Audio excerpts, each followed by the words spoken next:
अस्सलाम वालेकुम नाज़रीन, मैं हूं असद अली तूर। अपने प्रोग्राम असद तूर अनसेंसर्ड में आज हम आपके लिए एक्सक्लूसिव मालूमात लेके आ रहे हैं कि अयाज अमीर साहब पर जो हमला हुआ उसमें अब तक तहकीकात कहां तक पहुंची हैं, क्या पुलिस क्या कह रही है, अयाज अमीर साहब का क्या मौक़िफ़ है, हमले के दौरान जो हमलावर हैं वो अयाज अमीर साहब को क्या कहते रहे हैं, और सबसे बड़ी बात कि क्या दुनिया न्यूज़ की मैनेजमेंट को कोई ISPR से फ़ोन आया, वो भी आपको बताएंगे। एक बड़ी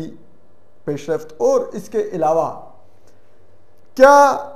दुनिया न्यूज़ की मैनेजमेंट का भी क्या स्टांस रहा है अभी तक, वो हम आपको ये तमाम एक्सक्लूसिव मालूमात शेयर करेंगे। और तो ये तमाम आपको चीज़ें बताते हैं। कल जब ये हमला हुआ है अयाज अमीर साहब पर, हमने आपको बताया था कि दुनिया न्यूज़ के दफ्तर के तकरीबन बाहर हुआ है। हार्डली जिसे आप कह लें कि 250 जिसे कहते हैं मीटर भी नहीं बनते जिस रेडियस में ये हमला हुआ। यानी कि दुनिया न्यूज़ के दफ्तर से आप निकलें तो 20 से 25 कदम के फासले पर अयाज अमीर साहब को निशाना बनाया गया। अब जो तहकीकात में जो चीज़ें सामने आ रही हैं उसमें एक तो ये है कि जो हमलावर थे वो वाइट कलर की कल्टस कार चला रहे थे, और उन हमला आवरों ने अयाज अमीर साहब को जब निशाना बनाया तो वहाँ पर लोग भी इकट्ठे हुए। अब हमला आवर जब अयाज अमीर साहब को मार रहे थे तो वो साथ साथ ही कह रहे थे, क्योंकि लोग छुड़वा रहे थे तो वो उन लोगों को पीछे हटा रहे थे और अयाज अमीर साहब को तशद्दुद का निशाना बना रहे थे और कह रहे थे कि तुम्हें क्या लगता है कि तुम हमारी गाड़ी को टक्कर मार के भाग जाओगे। ये सब एक ड्रामा था, क्योंकि आपको पता है अयाज अमीर साहब 8 बजे प्रोग्राम थिंक टैंक में बैठते हैं, 9 बजे रिकॉर्डिंग खत्म हुई, 9 बजे के फौरी बाद वो निकले और फिर ये हमला हो गया दफ्तर से 15-20 कदम के फासले पर। इतने से फासले में अयाज अमीर साहब ने कहाँ पर गाड़ी को टक्कर मारी होगी। तो ये सारा का सारा वो ये तासुर देने की कोशिश कर रहे थे कि अयाज अमीर साहब ने गाड़ी को टक्कर मारी है, और उसके जवाब में ये एक ज़ाती झगड़ा है जो गाड़ी को टक्कर लगने की वजह से हुआ है। लेकिन बहरहाल ये हमला करके भाग गए। और इसमें जो एक और अब एक जो चीज़ सामने आ रही है वो ये है कि अयाज अमीर साहब के पास से वो मोबाइल और वॉलेट तो छीन कर ले गए, लेकिन अयाज अमीर साहब की गाड़ी के डैशबोर्ड में से उन हमलावरों ने स्पेशली पिस्टल निकाला, और पिस्टल निकाल के उन्होंने गाड़ी के पिछले हिस्से में फेंक दिया नीचे, ताकि अयाज अमीर साहब किसी भी मौके पर पिस्टल को हाथ ना डाल सकें। तो अब ये चीज़ ये भी जाहिर करती है कि हमलावर एक तो पिस्टल ले जाने में दिलचस्पी नहीं रखते थे, उनको अयाज अमीर साहब के मोबाइल में कोई खुसूसी दिलचस्पी थी, और दूसरा ये भी कि हमलावर बखूबी आगाह थे अयाज अमीर साहब की मूवमेंट से भी, और अयाज अमीर साहब ने सिक्योरिटी के लिए किस किस्म का बंदोबस्त कर रखा है, पिस्टल कैरी करते हैं क्या है, तो ये भी इससे जाहिर होता है। दूसरी चीज़ जहाँ तक अयाज अब जो एक और चीज़ जो बड़ी परेशान कुन और हमेशा की तरह जाहिर करती है कि ये इस तरह के वाक़यात क्यों होते हैं, तो फिर उनकी तहकीकात में क्या नहीं सामने आता है। अब पता मतीउल्लाह जान साहब को, अभी हम इसको अयाज अमीर साहब के एक चीज़ की मुमासलत करते हैं। दिन दिहाड़े एजेंसियों ने अगवा किया था अपारा से उनकी अहलिया के स्कूल के बाहर से। अहलिया के स्कूल के CCTV फुटेज में तो हमलावर आ गए, अगवा कार आ गए, वो एलीट फोर्स और एजेंसियों की वर्दियों में सादा कपड़ों में जो लोग थे, लेकिन सेफ सिटी कैमरों में उनकी गाड़ियां ना आई। कितनी मज़का खेज बात है, ठीक है। हालांकि वो मतीउल्लाह जान को इस्लामाबाद के हार्ट ऑफ इस्लामाबाद से अगवा करके लेके गए, मरकज से, इस्लामाबाद के मिडल से, लेकिन ये थी। इसी तरह अब ज़रा ये बता रहे हैं कि CCPO ने कल आके कहा कि जी हमारे जो सेफ सिटी कैमरे हैं उनमें अभी तक हमलावरों की वाइट कल्टस ही नहीं आई। कितनी मज़का खेज बात है। उसके ऊपर कहते हैं कि काफ़ी सख्त स्टैंड लिया है लाहौर प्रेस क्लब के बॉडी ने भी, जो दुनिया न्यूज़ के मालिक हैं मियां आमिर, उन्होंने भी, अयाज अमीर साहब ने ख़ुद भी, दुनिया न्यूज़ के जो MD हैं नवीद काशिफ साहब, उन्होंने भी, और जो दुनिया न्यूज़ के एक और सीनियर एनालिस्ट हैं सलमान गनी साहब, इन लोगों ने काफ़ी सख्त स्टांस लिया और इन्होंने कहा कि ये नहीं हो सकता, आप हमें निकाल के दें गाड़ी, जहाँ पे भी है गाड़ी निकालने और बंदे निकालने, हमें वो बंदे चाहिए। मियां आमिर साहब ने कहते हैं काफ़ी सख्ती से कहा कि ये मेरे दफ्तर के बाहर हुआ है, मैं किसी सूरत में नहीं जाने दूंगा, मुझे बंदे चाहिए। लेकिन इसमें फिर एक दिलचस्प बात जो वहाँ पर सलमान गनी साहब ने की, ज़रा ये बताते हैं। उन्होंने कहा कि जो एसपी आए हुए थे, जो सीसीपीओ थे, उनको उन्होंने कहा कि देखिए एक ख़ास किस्म का मुल्क में माहौल मौजूद है। उनका इशारा, उन्होंने नाम नहीं लिया लेकिन उनका इशारा यकीनन फ़ौज के इदारे की तरफ था, और था इस तरफ जो कल परसों जो तकरीर की थी अयाज़ अमीर साहब ने, जिसमें उन्होंने आर्मी चीफ की एक्सटेंशन को फ़ौज को प्रॉपर्टी डीलर कहकर और उनके सियासत में किरदार, इमरान खान साहब की तरफ से सारा प्रॉपर्टी डीलरों को नवाजने और सब कुछ करने को उन्होंने तनकीद का निशाना बनाया था। तो उसका जिक्र किए बगैर उन्होंने कहा कि मुझे नहीं लगता इस ख़ास माहौल में कोई इदारा जबकि जानता हो कि सारा मलबा उस पर डाल दिया जाएगा और उसके साथ कितना उसको बैकलैश आएगा, वो अयाज़ अमीर साहब को हमला करेगा। सलमान गनी साहब ने यह भी कहा, ज़रा ये बता रहे हैं कि ये बहुत से और लोग हैं जो पिछले जब से हुकूमत गई है 2-3 माह से कैंपेन कर रहे हैं फौज के खिलाफ, आर्मी चीफ के खिलाफ, उनमें से तो किसी को हाथ नहीं लगाया गया। तो अयाज़ अमीर साहब एक तकरीर कर और वेरी नेक्स्ट डे उन पर अटैक हो जाए, तो ये मुझे नहीं लगता, ये मेरी राय है कि ये अयाज़ अमीर साहब पर किसी इदारे ने हमला किया है। और आप लोग मेरी राय से इख्तलाफ कर सकते हैं, लेकिन ये मेरी राय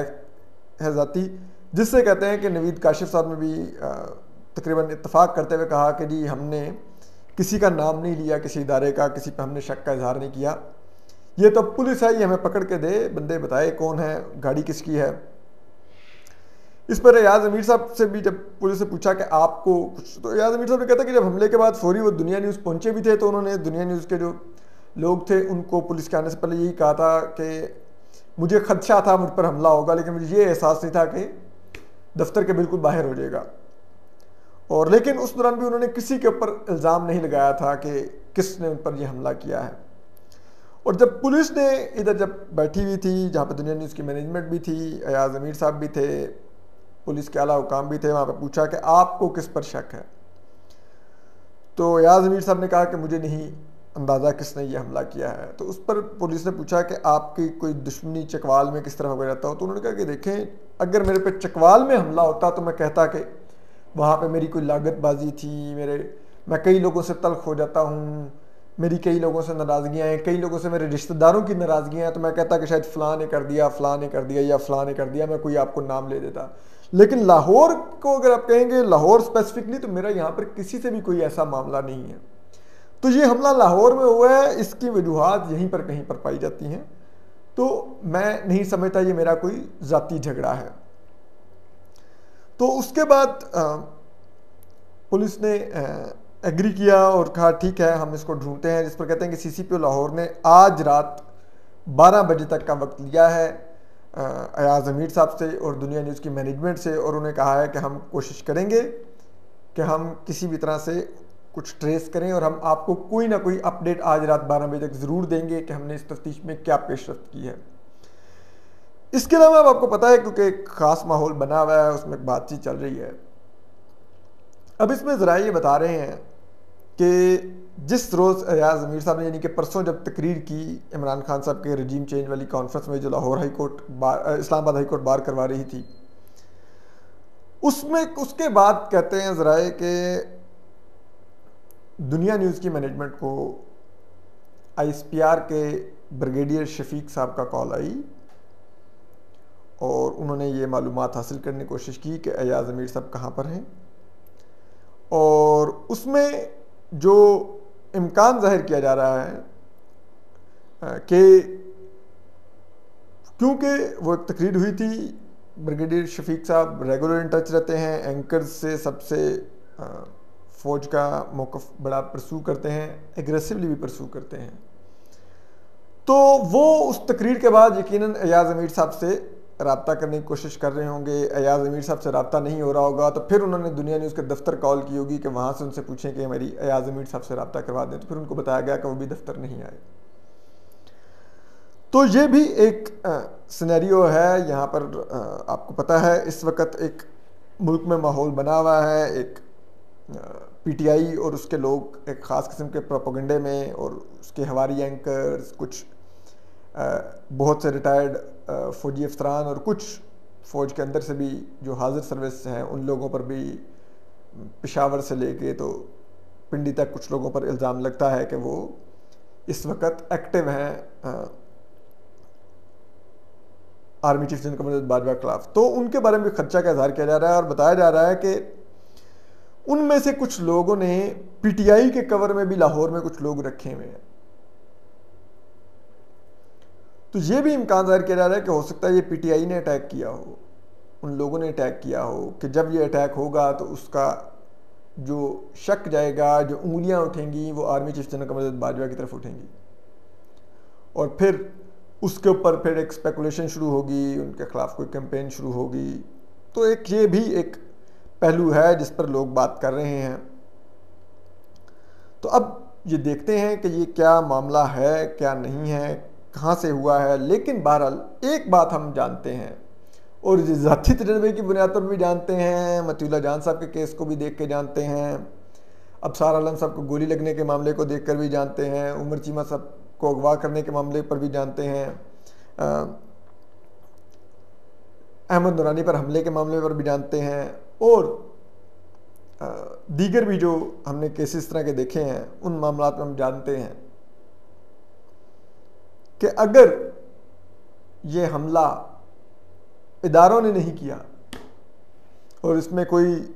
और पहलू कार फरमा है, चाहे वो पीटीआई है या चाहे वो कुछ लोग ये भी कह रहे हैं कि उनके एक दोस्त हैं कोई नईम ताहिर समथिंग, उनका मैसेज चल रहा है कि वो खदशे का इजहार कर रहे हैं कि शायद सीमेंट फैक्ट्री वालों ने अटैक किया है, क्योंकि सीमेंट फैक्ट्री वालों को भी एयाज मीर साहब ने तनकीद का निशाना बनाया था। तो अगर इनमें से कोई पहलू है कि वो कोई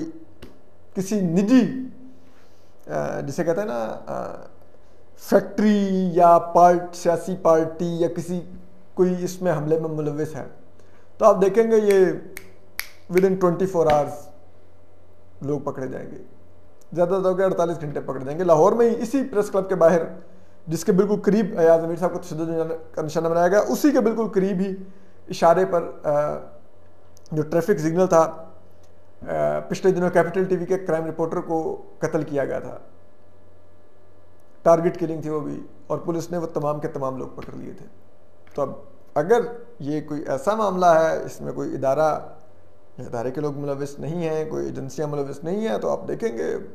24 आवर्स टू 48 आवर्स ये तमाम के तमाम हमलावर गिरफ्तार हो जाएंगे और इस हमले का मोटिव भी सामने आ जाएगा। और अगर ये कोई निजी हमला नहीं है तो फिर तो ये हमलावर कभी नहीं पकड़े जाएंगे।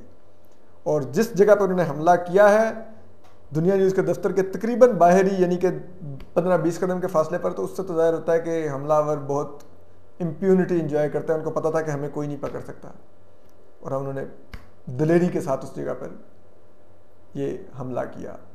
तो हम आपको अपडेट करते रहेंगे। अपना ख्याल रखिए, सलामत रहिए, अल्लाह हाफिज़।